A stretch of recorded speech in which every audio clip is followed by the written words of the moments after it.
Welcome to the Grad School Femtoring Podcast, the place for first-gen students of color to prepare for grad school. This is Doctora Yvette Martinez-Fu, and I will be serving as your femtor, providing you with tips and tricks and everything else you need to know to get into and successfully navigate grad school. For over 10 years, I've been helping first-gen students of color get into top grad programs in their field, and I'm really excited to support you on your academic journey too.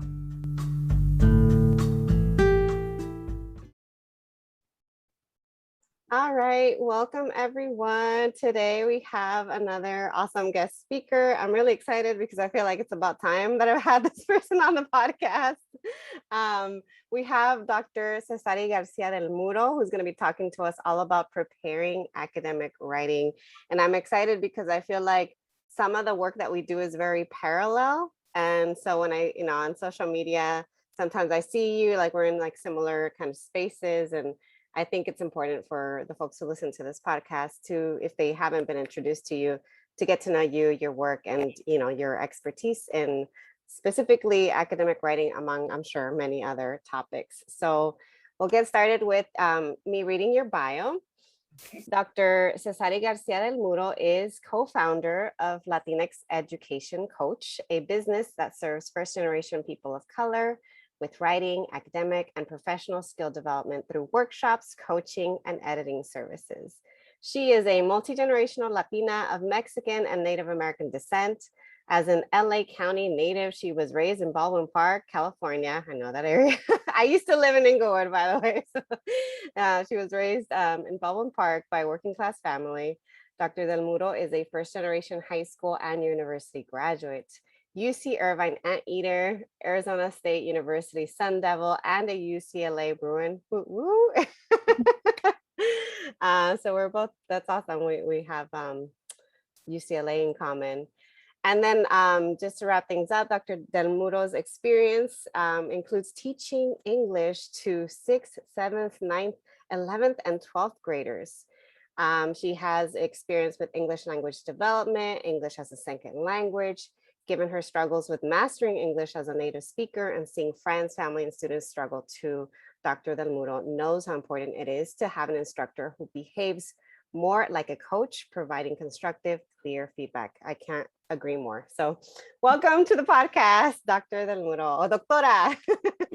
Thank you so much. It's exciting to be on this podcast. And like you had mentioned, there's similar like circles on social media, and it's been such an amazing journey to be able to start the Latinx Education Coach and meet other Latinx who are doing this awesome work. And everyone has like their own specialty, but we're all in the same universe. Right. And it's been just, I think not only is it great because we're helping other people, but I also think it's very reaffirming to ourselves to see other people doing this work. So this means a lot to me. Thank you for having me. Of course. Thank you for coming. So we'll have you get started with sharing a little bit more about yourself, your background, backstory, your educational and career trajectory, essentially anything you're comfortable sharing about how you got to where you are today. So I like to start at the beginning. I definitely was different growing up compared to my peers. I grew up in Baldwin Park, which is a very heavily Latinx demographic area, but most people were first gen. And I was first gen college going, but multi-generational. And it was really an interesting experience because I never met anybody else who was like me. I always felt like I was the outsider, especially because I didn't speak Spanish. And I'm very upfront about that.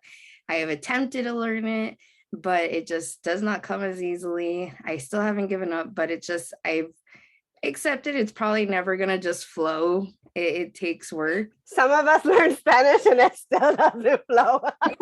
Like me. It's going to be choppy, but I'm trying. But it was like, I was the one kid that like didn't have the language, but English came really easily. And that's always been like the area that has been just kind of natural.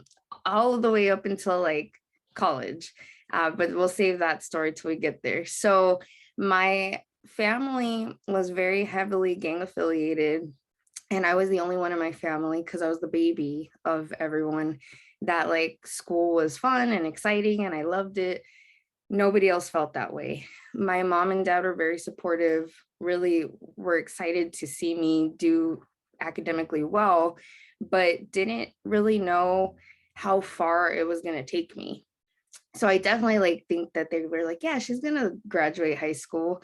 But when it came time to go to college, it was like, whoa, like we didn't know that that was an option, but cool, we're with you. So I feel like they went through the process with me. They weren't against it, but they just didn't know what all the avenues were either. So we kind of figured it out together. Um, but being the first in my family to go, I really had aspirations that by me going to college, I was somehow going to break generational cycles and everybody would follow suit. That's not what happened. That's still not what's happened. I found that working with people who are not my family, they're way more inclined to listen to me.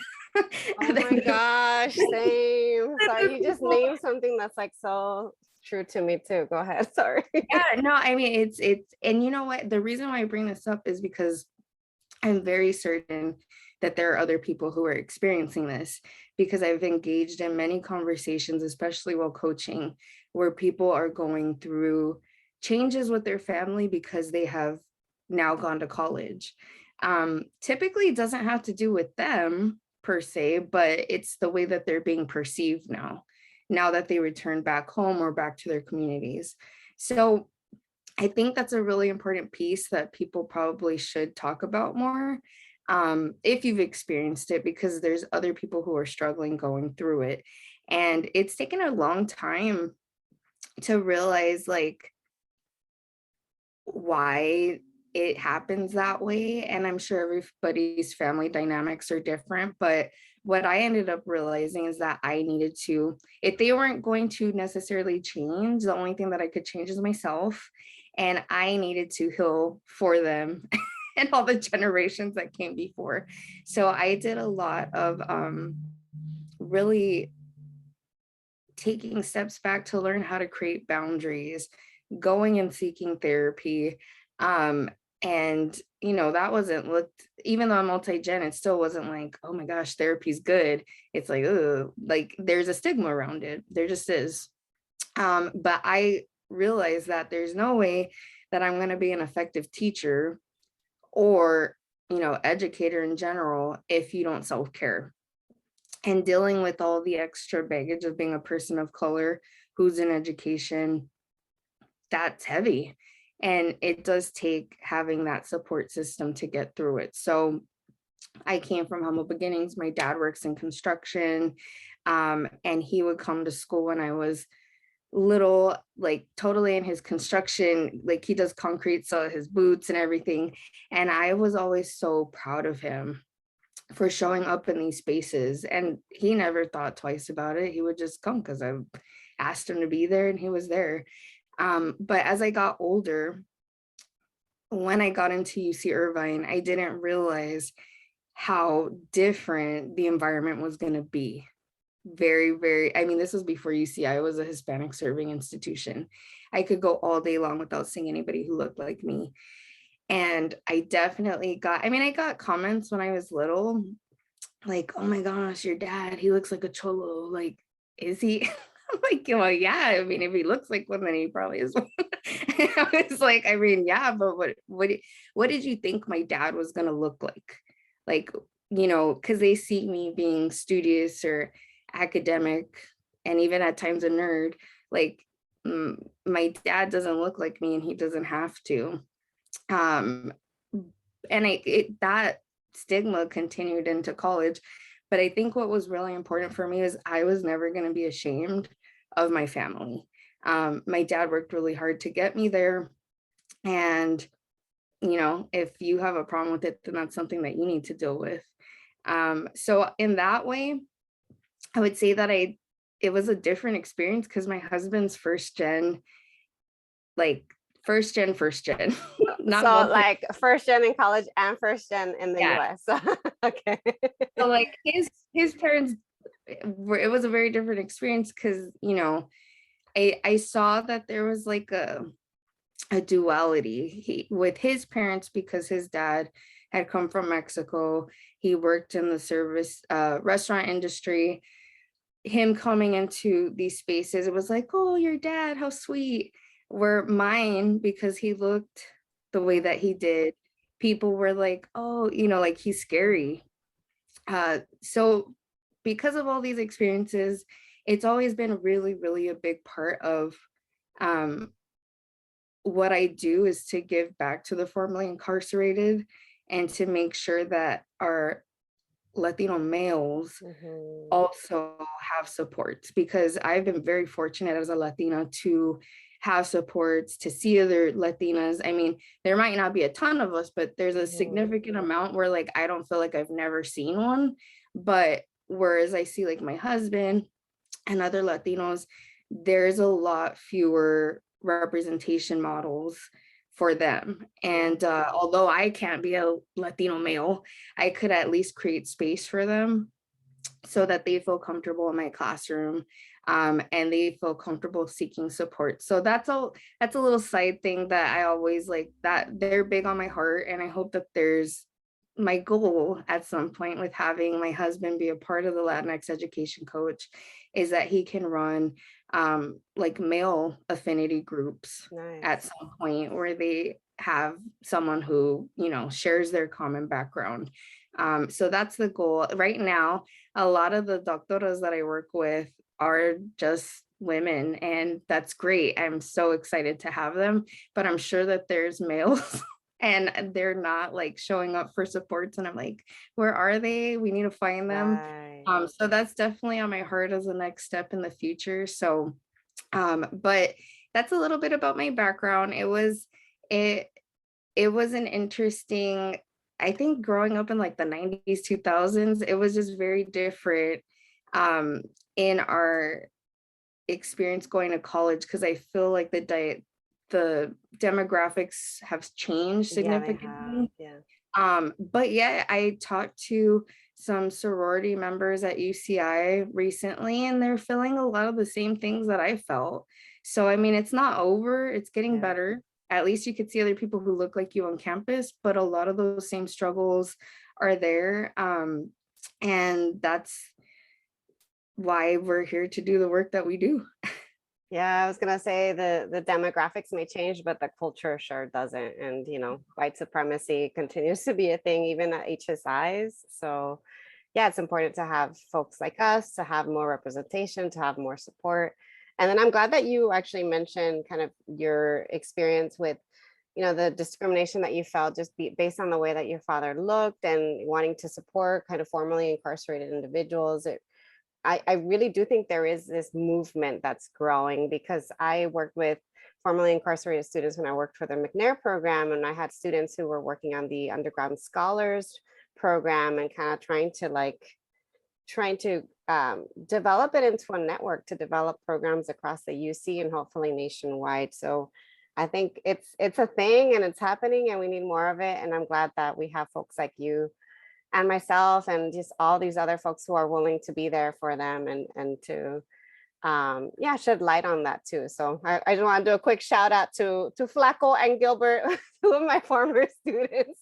They might be listening to the podcast, just to say that we've got people out there like Doctora Del Muro or who are happy to provide support. So thank you for sharing a little bit more about your backstory. So today you are on the podcast to talk about academic writing. So I wanted to ask you a little bit more about that, about why this topic, why is this important to you, and yeah, what would you like to share with the audience about academic writing and how to prepare for writing? So I talk about my dad because I knew that we were going to talk about this. And my dad has always struggled with literacy.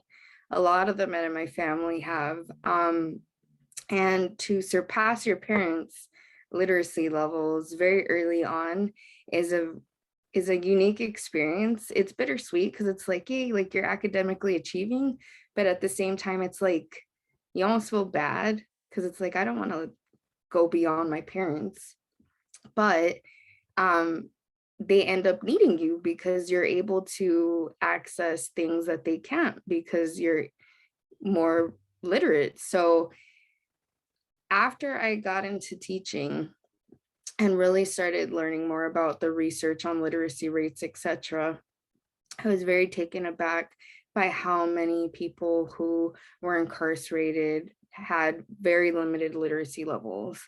And that really pushed me to want to get into teaching English. Originally, I had been in science, which was awesome. I learned, and I definitely use a lot of that background when I teach English, but it wasn't my passion. And I knew that originally, back in the day when I was at UCI, I thought I was going to be a lawyer. That is not what ended up happening. George, actually, my husband was also pre-law, and we are both now teachers. Wow. That's a very big switch, but it all was because a mentor of mine knew how passionate I was about seeking, like originally, if I would have done this law thing, I would have been in criminal justice, and I really wanted to seek justice. And my mentor at UCI was like, well, why don't you consider education? Because you can get to these kids earlier, you can, be of more service if you got to them younger than if you got to them already in trouble. And I was like, well, that makes sense. So then I considered it and I did teach, and I was placed in science because there was a need for science.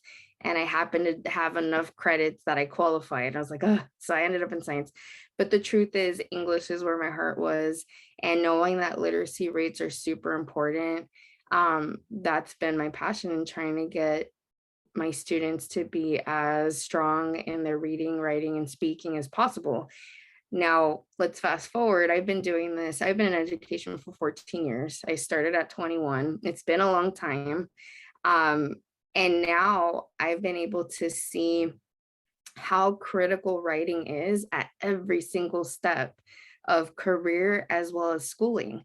If you want to get from high school to college, you got to write a personal statement. You want to get a college to grad school, you got to write a personal statement. They may even ask for a resume.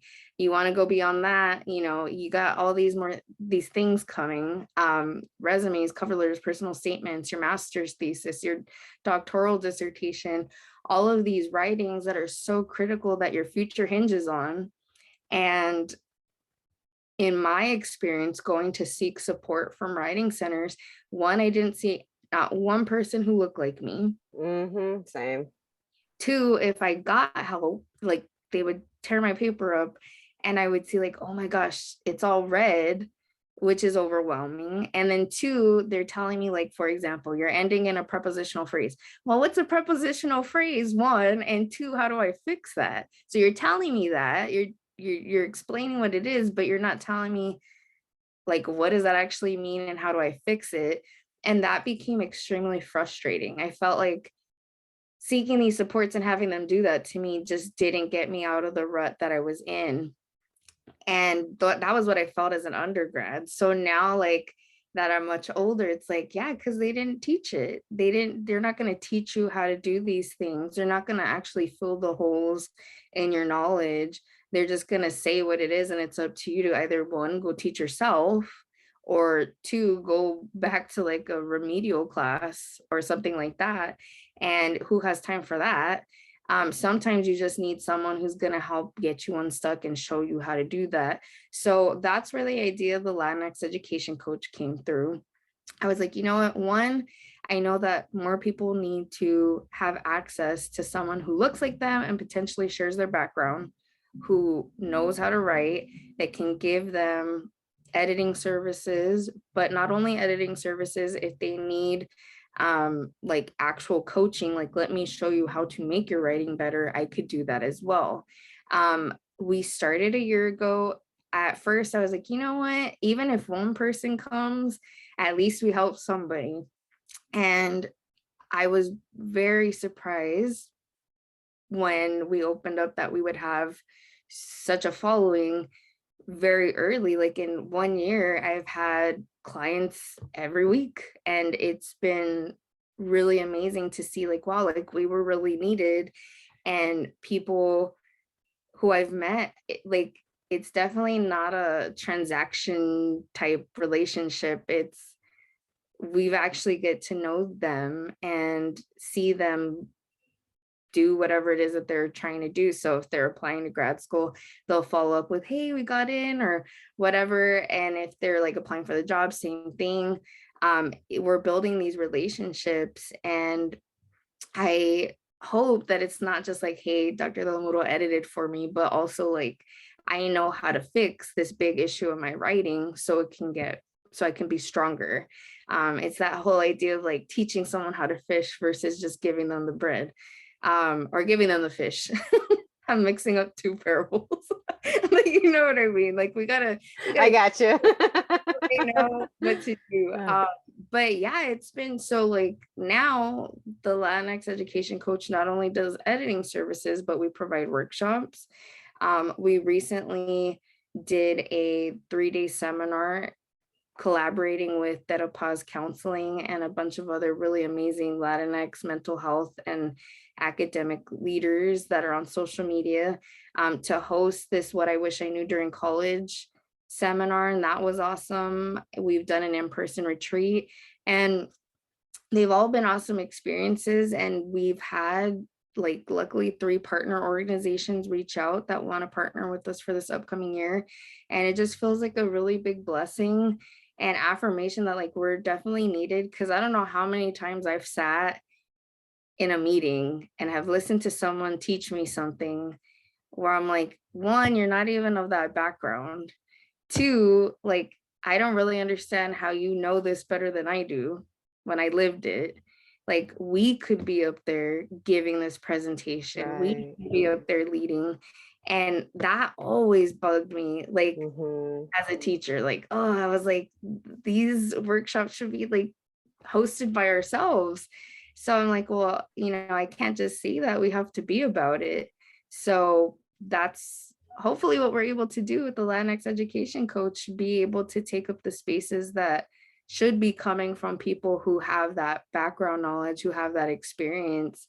And luckily we've had people who are willing to take a chance on our small business and invite us to lead these workshops, and they've been good. And our feedback from them has been like, it's been very heartwarming, because I'm like, man, yes, like we're doing this is why I got into teaching. This is why I got into education, was to make sure that we're having an impact on our community.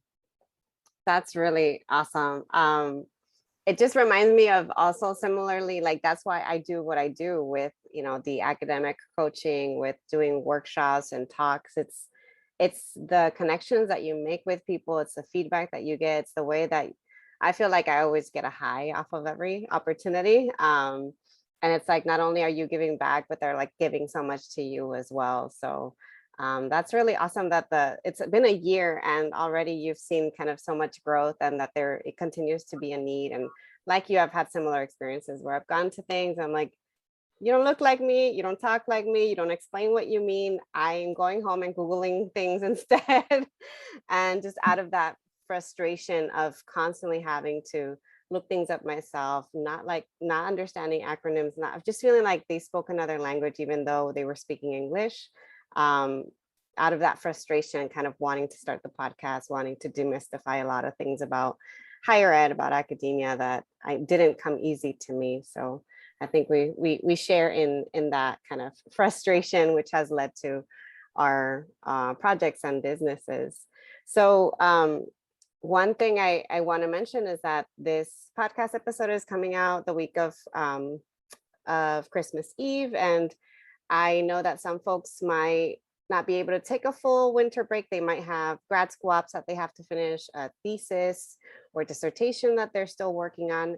And so writing continues to be a thing. Like you said, it's never really going to go away. You're always going to need to write, whether it's for an application or something that comes up, throughout your career. So what kind of advice might you give to folks who have some writing to do on the holidays, how to prepare for that, how to tackle it as they try to balance that with the holidays? So I think everybody, when it comes to academic writing, everybody is different. So please, number one, do not compare yourself to anybody else. Only you know yourself. I was that kid in the middle of big family parties doing homework, but I liked it. Like I liked knowing everybody was around me doing their thing. I could see them, but I could also focus and write. Not everybody's like that. Some people need to just be in the room by themselves where it's quiet. So be honest with yourself about what kind of writer you are. If you can be in the mix and write, then do it. If you know that you're better off by yourself or somewhere where it's more quiet or quieter, then what I suggest is try to write before the function. So if you can knock out like an hour or two before the function, go to the function, because your brain needs a brain break. You cannot, you don't know how many people I meet who are trying to pound it out in like one day, and it's like, that's not how writing works. If no one's told you that, or you have not accepted that yet, you need to understand that it comes in waves. So when you feel like you have the ability to write. When you don't, that's a sign that you need to unplug, go hang out with your family, recharge, and then come back to it when you're ready. Sometimes I would do it in the morning. I would go to the party and have fun. And if I still had a little bit of energy, I would come back and knock out like another hour or two. Because I tend to really like writing either in the morning or super late at night. I'm a night owl. And even as an editor, these are things that I do. Like editing is the same idea. I have to read, I have to understand what this is doing, and then start cleaning it up. I like to do this in different parts of my house. So if you need to move around, that's also totally normal. So number two, it's okay to move spaces. So if you like writing on your couch, write on your couch. And I know a lot of people like, they glamorize writing the process, like, oh, I have this beautiful desk. And this Oh my gosh, yes. and that's why I never do those videos, because I'm like, I don't write beautifully. Like I don't either. I write everywhere and it's a mess. I was like, it's never pretty. Like I'm writing on the couch with pillows all over, or I'm like on my bed. I've got my kid yelling on the side. So I was like, that's not real life. So I hope that like, if I could dispel any, false ideas of writing, number two is like, it's okay to move around. And three is, it's okay if your space is not cute. And I would say if sometimes if you are stuck, the last tip I would give you, especially during the holidays, if you're like, man, I just can't write, a couple things that I would do is like organize. If you can organize yourself, that'll at least get you cleaned up so you can write. Can you give us an example of like what you mean by get organized? Yeah. So like if your space is cluttered and you're like, oh, it's just like driving me nuts, then clean it. That's fine. The other idea with organizing is if you have a bunch of files on your desktop, if you have like, say if you're in the middle of dissertation writing and you're like, oh my God, I just can't write one more word, then maybe it's time to start cleaning up your bibliography. Maybe it's time to like make sure that your articles are better organized in Zotero or whatever format you're keeping them organized. There's other little tasks you can do that are still chipping away at the process, but it might not necessarily be writing. So organization looks different. Some people, I've known people that like hardcore start baking and it just makes them feel better. And then they get into writing. There's no right or wrong way, but it's just really being honest and in tune with yourself. Like, what is it that you need so you can at some point get back to writing? Because otherwise you're going to be miserable.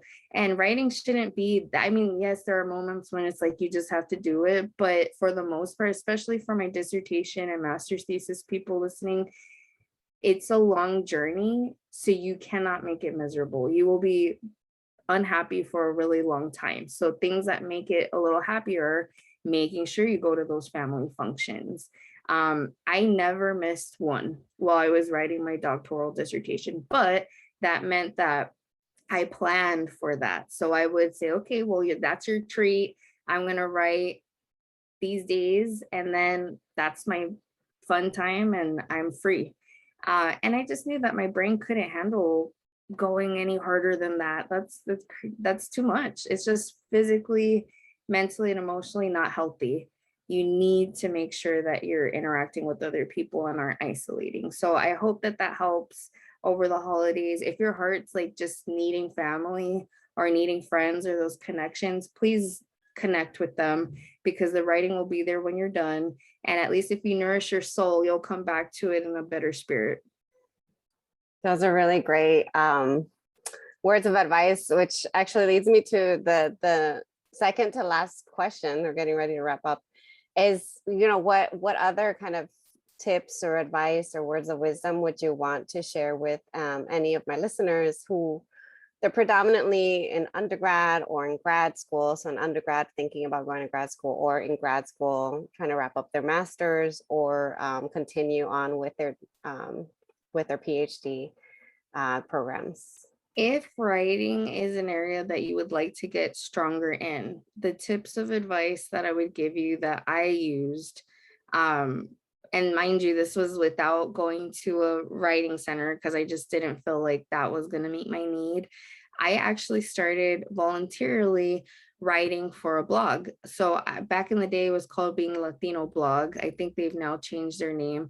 But I was writing for them, and that was an awesome opportunity to get my writing edited on a weekly basis by Latinx editors that I knew were giving me feedback that was going to help me. And what's really inspiring about that is the main editor ended up becoming a PhD from Columbia, and now is a professor at UCI, which is my undergrad. So like we still follow each other on social media, and I love seeing all the things that she's doing. But I had to tell her, I was like, I hope you know like what a significant impact you had on me, because getting that regular editing from somebody that I felt comfortable receiving that feedback was a big deal. The other thing is I had started a blog a long time ago. It no longer exists, but I used it as an opportunity to just practice writing. So if writing really is something that you feel like you want to continue to get better at, you just need to find avenues that they don't always have to be serious. They could be creative, like a blog, but if you see it as an opportunity, this is my way of like continuing to strengthen my writing skills. The more you write, the better you are. And I know there's a lot of people who are entering graduate school and are like, man, I need like academic writing support. How do I do that? My goal is to have writing workshops at some point, because I know that that's what everyone's asking for. And I'm like, yeah, I don't really see like many people. Like you could go on Khan Academy and that's free. And I mean, I would say if you have nothing else, like definitely check it out. The only bad thing is they tell you like they teach you grammar from the beginning to the end, and not everybody needs every single piece. I really am trying to narrow down what are the biggest things you need to be able to be a better academic writer. And I promise you that is something that I'm working on. But for now, if you have nothing, look at Khan Academy. I also encourage you to look up grammar questions on Grammarly Girl or Grammar Girl. Her stuff is pretty good. But really, yeah, unfortunately, it's like a lot of self-teaching that I've found. It's not really anybody holding your hand. For my doctoral students, though, if you're listening, or even masters, if this applies to you, in my business's way of giving back is that I coach for free twice a month anyone who's a doctoral student or a master's student in writing. So I give you one writing lesson, and these are all lessons that I feel are like the most important, that'll really make a difference in your writing. And we do this twice a month, same topic, just we have one meeting on Thursday and one on Saturdays, because I know people's schedules need a little bit of flexibility, but that's been really helpful, because that's where I'm like, that's the way that I'm testing out all of my writing. Plus I love giving back, and that's how we're building community. But at some point, a lot of what I'm teaching in this, I hope to put into a full-blown workshop. But if you need help like now, you could jump into our coaching group, totally free, no strings attached. It's just so we have a space to be able to build community, because as you know, Dr. Martinez Wu, is that we only have 1% of all doctoral degree holders as Latinx, and that's a problem. So we need to get as many of these people who are doctoral dissertation students from ABD to complete. And that's how I hope to be able to support, by getting them through these writing hurdles. And I think just hearing from other people say like what they're going through, or how they organize themselves, or, same thing, like, what am I going to do over the holidays when my family wants my attention and I have to write? All those conversations we can have in this safe space. So if you'd like to join, you're more than welcome to. So that is amazing. That's so awesome that you do that. I might like try to do something like that, or just chat with you to be like, hey, can I join? Because I love that. I think a lot of folks are in need of support, and they need more than just like listening to a podcast or reading a book. They need like live someone that they can ask a question I would to. not mind teaming up with you if you ever.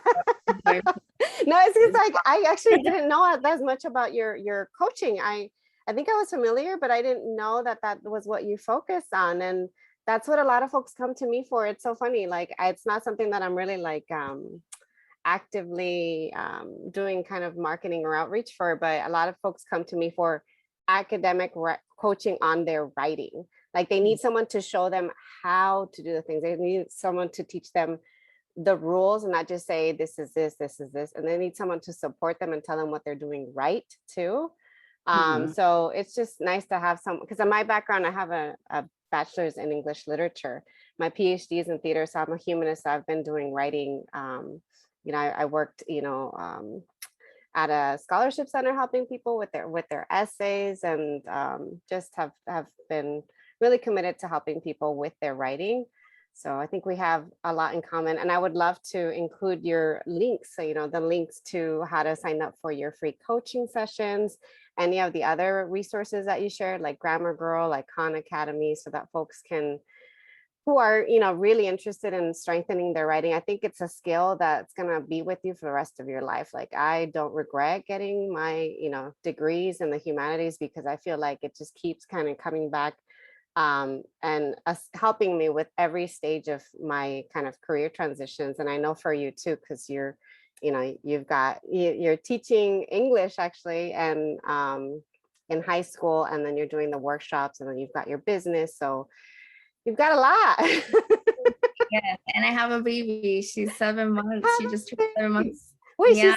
She's little. Oh, my baby, I have two, but my baby is 1. So you have a 7-month-old. Oh my goodness. Yeah. We can chat about that separately. That's a whole other thing too. We've been busy, but it's been good. And honestly, like, it means a lot to hear someone else who's also doing writing. Like, I always say there's like not enough of me. Like, I know at a certain point I meet capacity, like and I think that's what's really important, like, for anyone who's potentially listening, like, hey, I might want to do that someday. Like, there's room for more people at the table. There really is. I really hope that in our future, the next education coach can grow to bring on other people to work with us, because I know at a certain point, like, I'm not going to be able to service everybody. Yeah. And and that's exciting. Like, I want to make sure that we're investing in bringing on more people, and, letting them learn how to become the strongest editor writers that they could be. So I really look forward to at some point growing my team, but I am always open to collaboration. So if there's ever anything that you think of that we could tag team, I would definitely. I'm sure we could yeah, I'm happy to collaborate on workshops. That's like my jam. I love doing workshops. Yeah, that's what I did like every week with my past job. I was working with McNair for close to 5 years, and then left that position in August to pursue grad school femtoring full time and move my family abroad, and we're leaving soon. So by the time this podcast comes up, I'm gonna be like there. I'm gonna be on the other side of the world. But yeah, so where are you guys moving? To Portugal. Oh my gosh, how exciting. I know, I'm excited, and I'm also really nervous. Well, I might have to visit you. Yes, please. Oh my gosh, the offer is there. And said, you're like, seriously, if you want, like, you should come visit. How long is your family supposed to be out there? how long are we going to be there? Technically, we're going to see if it's going to be a permanent move. So we're going to try it out for a year. And then if it doesn't work out, we're going to come back to the States. If it does work out, we're going to stay. And, after 5 years of residency, you can apply to become a EU citizen. So That's so exciting. a ver cómo nos va. I don't know how it's gonna go. I'm a little nervous, but this is kind of what I'm trying to pursue. At least for a year, I'm gonna try grad school femtoring. I haven't really been putting as much of time and energy toward it to do it full time, but I'm hoping once our transition is fully done, I'll be able to pursue this full time and take on, like I said, collaborations, workshops, more coaching, and keep doing this, like the podcast.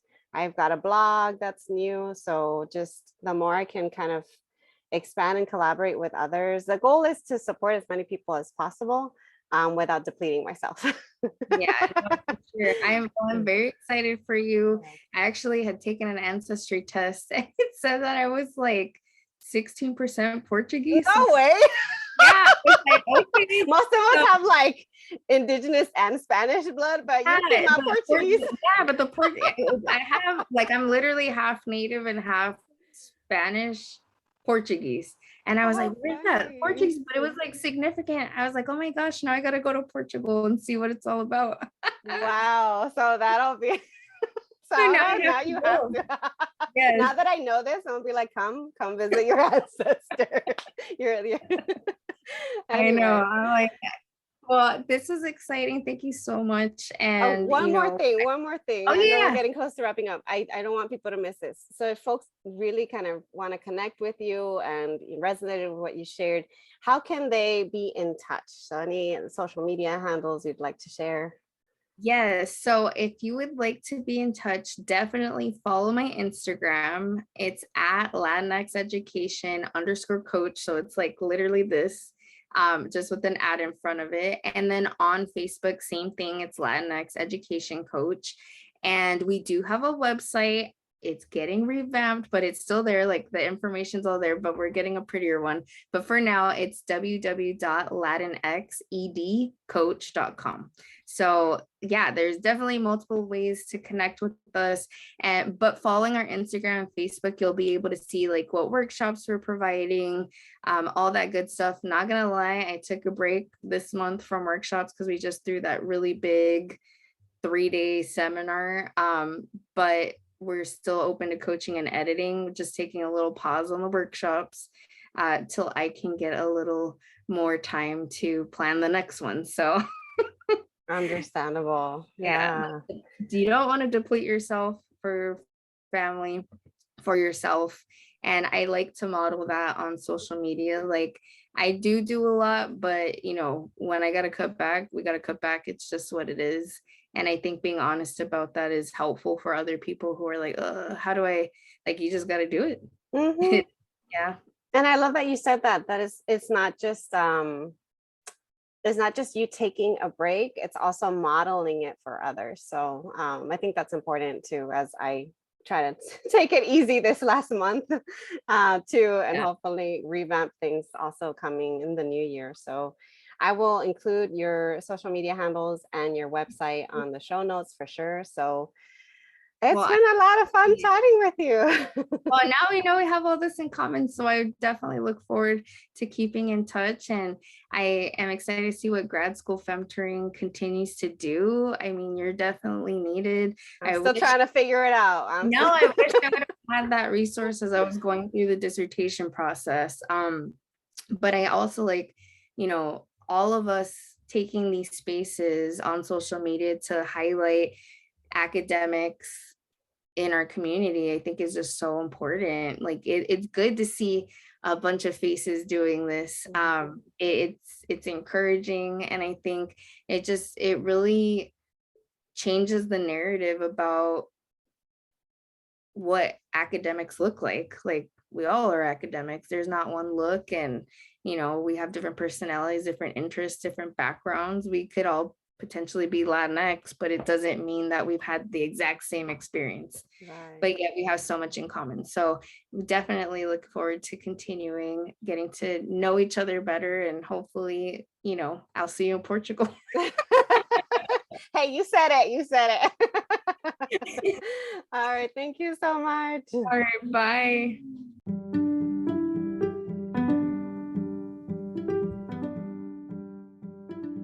Thank you so much for joining me in the Grad School Femtoring Podcast.